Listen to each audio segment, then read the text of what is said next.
हथियारबंद फौजूं असांजी ख़ुदमुख्तियारी ऐं सलामतीअ जूं मुहाफ़िज़ आहिनि। अॼु आम महाज़न बदिरां मुख़्तलिफ़ रुख़नि में सलाहियतुनि जो इम्तिहान आहे। हुकूमत ऐं अवाम पाक फ़ौज सां कुल्हो कुल्हे में मिलाए बीठल आहे। पहलगाम वाक़े खे बहानो बणाए भारत जारियत कई, जंहिंजो भरपूर जवाबु ॾिनो। पाकिस्तान भारत खे पहलगाम वाक़े जी अणधरी जांच जी आछ कई। पाकिस्तान न रुगो भारती जारियत जो जवाबु ॾिनो पर बाज़ी खटे वरिती। वज़ीर आज़म शहबाज शरीफ़ जो command and staff college Quetta में ऑफिसरनि खे ख़िताब संदसि चवण आहे त पाक भारत चिकताण दौरान आर्मी चीफ पुरअतमाद ऐं पुरसकून रहियो। आर्मी चीफ साबित कयो त हू फील्ड मार्शल जी रैंक जो हक़दार आहे। भारत खे जंगी ऐं सफ़ारती ॿिन्ही मैदाननि ते शिकस्त ॾिनी। भारत खे सिंध तास मुआहिदो मुअतल करण जी इजाज़त न ॾिबी। भारत खे पाणी हथियार तौरु इस्तेमालु थियणु न ॾींदासीं। ईंदड़ माली साल जे 1000 अरब रुपयनि जी तरक़ियाती प्रोग्राम में बलोचिस्तान जो हिसो 250 अरब रुपया हूंदो। मुंहिंजी हुकूमत में बलोचिस्तान सां मुआशी ऐं समाजी नाइंसाफ़ी जो को तसवुरु करे नथो सघे। तरक़ी, ख़ुशहाली ऐं बदअमनी गॾु हली नथा सघनि। तव्हां जूं शिकायतूं हूंदियूं पर दहशतगर्दनि खे तव्हां, मां ऐं फ़ौज समेत केर बि बर्दाश्त नथो करे सघे। जेके माण्हू भटकी विया आहिनि उन्हनि खे असां सभिनी खे गॾिजी वापसि आणणो आहे। वज़ीर आज़म शहबाज शरीफ़ जो कोयटा में ग्रैंड जरगे ख़िताब। हक़ जी जंग में कामयाबीअ ते वज़ीर आज़म ऐं फील्ड मार्शल खे वाधायूं ॾियूं था। भारत खे शिकस्त ॾियण ते बलोचिस्तान में जश्न मल्हायो वियो। ग्रीन बलोचिस्तान तहत क़दम खणण वारो अमल वाखाण जोॻो आहे। दहशतगर्दनि जो टोलो बलोचिस्तान में बदअमनी पकड़े रहियो आहे। आङुरियुनि ते ॻणण जेतिरा अंसर दहशतगर्दीअ ज़रिए तरक़ीअ जो अमल रोकणु चाहिनि था, उहे अंसर पंहिंजे परॾेही आकाउनि जे चवण ते कार्रवायूं कंदा। बलोचिस्तान जे वॾे वज़ीर सरफराज़ बुकी जो ग्रैंड जरगे ख़िताब। भारतीय फ़ौज पहिरियों भेरो जंग में पाक एयरफोर्स हथां भारतीय बेड़ाक जहाज़नि जी तबाही जी तस्दीक करे छॾी। अमरीकी मैगज़ीन खे इंटरव्यू ॾींदे भारतीय chief of defence staff general Anil Chauhan चयो आहे त पाकिस्तान सां चक्रियुनि में बेड़ाक जहाज़ विञाए वेठासीं। असांजे लाइ इहो अहम आहे त बेड़ाक जहाज़ छो किरिया। असां चक्रियुनि दौरान टेक्निकी ग़लतियूं कयूं, जंहिंजो इतराफ़ करियूं था।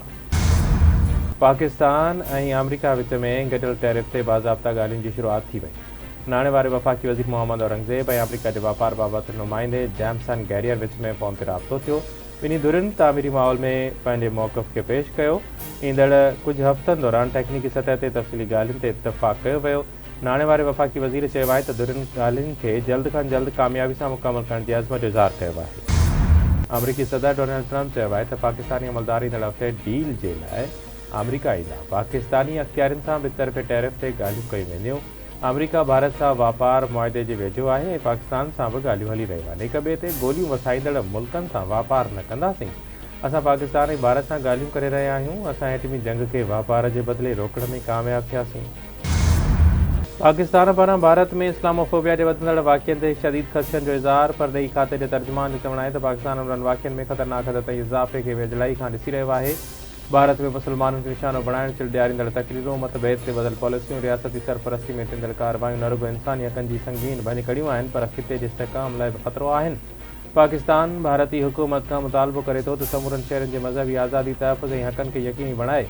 हिन वक़्तु दुनिया खे सब्र, मुफ़ाहिमत ऐं बैनुल मज़ाहिब भाईचारे जी ज़रूरत आहे। मज़हबी नफ़रतुनि खे सियासी ऐं नज़रियाती मक़सदनि जे लाइ इस्तेमालु करणु अफ़सोसनाक आहे। आलमी बिरादरी भारत में मुसलमाननि ख़िलाफ़ वधंदड़ इंतिहा पसंदी जो नोटिस वठी तौराई जाते जे तहफ़्फ़ुज़ लाइ तकड़ा क़दम खणे। सिंध काबीना जे इजलास में बजट तजवीज़ुनि ते गौर वीचार। सूबाई रेवेन्यू जे हदफ़ मुताबिक़ नई बजट फाइनल कई वेंदी। चेयरमैन बिलावल भुट्टो ज़रदारी जे हिदायतुनि ते हर ज़िले मां बजट तजवीज़ूं वरितियूं आहिनि। ईद खां पोइ बजट तजवीज़ुनि खे हतमी शिकिल ॾिनी वेंदी। सिंध जे वॾे वज़ीर सैयद मुराद अली शाह जो काबीना इजलास खे ख़िताब संदसि चवण त बिलावल भुट्टो ज़रदारी जे हिदायतुनि ते ईंदड़ बजट में नयूं स्कीमूं बि शुरू कयूं वेंदियूं। कश्मीर भरिसां अगवा थी वियल नींगर बाज़ियाब न थियो। दाड़ेलनि वारसनि खे मौज़वी नींगर जी वीडियो माणे छॾी। हथियारबंद 1 महीनो पहिरियां ॻोठ दीन मोहम्मद नाइच मां नींगर सोबत नाइच खे अगवा करे विया हुआ। 1 महीनो गुज़रण बावजूदि पुलिस नींगर खे बाज़ियाब न कराए सघी। वारसनि पारां सोबत नाइच जे जल्द बाज़ियाबी यकीनी बणाइण जो मुतालबो। लाड़काणे मां 12 वरियनि जो नींगर पुरस्कार नमूने गुम। वारसनि पारां ॻोल्हा में मदद जी अपील। हैदरी थाणे जी हद लोअर कॉलोनी जे रहवासी ज़हीरुद्दीन और साजन मुगेरी जी ॻोल्हा जे बावजूदि खोड़स पतो न मिली सघियो। पने आकिल शहर मां गुम थी वियल नींगर मीर मोहम्मद समेजो जो पतो न पइजी सघियो। वारसनि जी ॻोल्हा में मदद जी अपील। बेरा रोड भरिसां नौजवान सलीम चौहान गुज़िरियल ॾींहं खां पुरस्कार नमूने गुम। वारिस परेशान। मलीर में अण ऐलानियल लोड शेडिंग जी आज़ार ख़िलाफ़ शहरी सरापा एहतजाज। शाह लतीफ़ टाउन जे रहवासियुनि जो क़ौमी शहरा ते धरणो। एहतजाज सबबि कराची खां ठटे तरफ़ ईंदड़ वेंदड़ ट्रैफ़िक मुअतल। गाॾियुनि जूं क़तारूं लॻी वियूं। के इलेक्ट्रिक इंतिज़ामिया पारां हाणे ऐलानियल लोड शेडिंग कई पई वञे। बिजली जी बंदिश सबबि पाणी जो बहिरान पैदा थी वियो आहे। शाह लतीफ़ टाउन वासियुनि तरफ़ां बिजली बहाल थियण ते एहतजाज जारी रखण जो चिता। Olympic gold medalist javelin throw Arshad Nadeem Asian athletes championship जो फाइनल खटे गोल्ड मेडल हासिल करे वरितो। ॾखण कोरिया में एशियन एथलीट्स चैंपियनशिप जे फाइनल में पाकिस्तान जे अरशद नदीम ऐं यासिर सुल्तान हिस्सो वरितो। अरशद नदीम पंहिंजो आख़िरी थ्रो 86.4 डिघो उछलायो ऐं गोल्ड मेडल पंहिंजे नाम कयो। भारत जो सचिन यादव ॿिए ऐं जापान जो शकियामा 3 नंबर ते रहियो। सदर आसिफ अली ज़रदारी वज़ीर आज़म शहबाज शरीफ़ पारां अरशद नदीम खे एशियन एथलीट्स चैंपियनशिप खटण ते वाधायूं। सदर जो चवणु आहे त अरशद नदीम जेवलिन थ्रो जे रांदि में हिकु भेरो ॿीहर पाकिस्तान जो नालो रोशन कयो।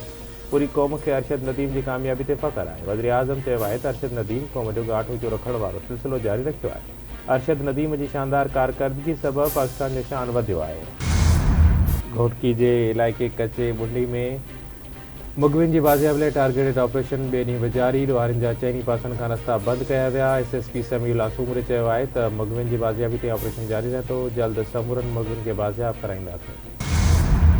ऐं सिंध वासी शाह गिरजाणी ब्रोनई में A लेवल जे इम्तिहान में पहिरीं पोज़ीशन माणे वरिती। ब्रोनई में नवाबशाह जी रहवासन अरीशा जे मान में तक़रीब। ब्रोनई जे तालीम वारे वज़ीर पारां अरीशा खे ट्रॉफी सर्टिफिकेट ऐं ॿिया इनाम ॾिना विया।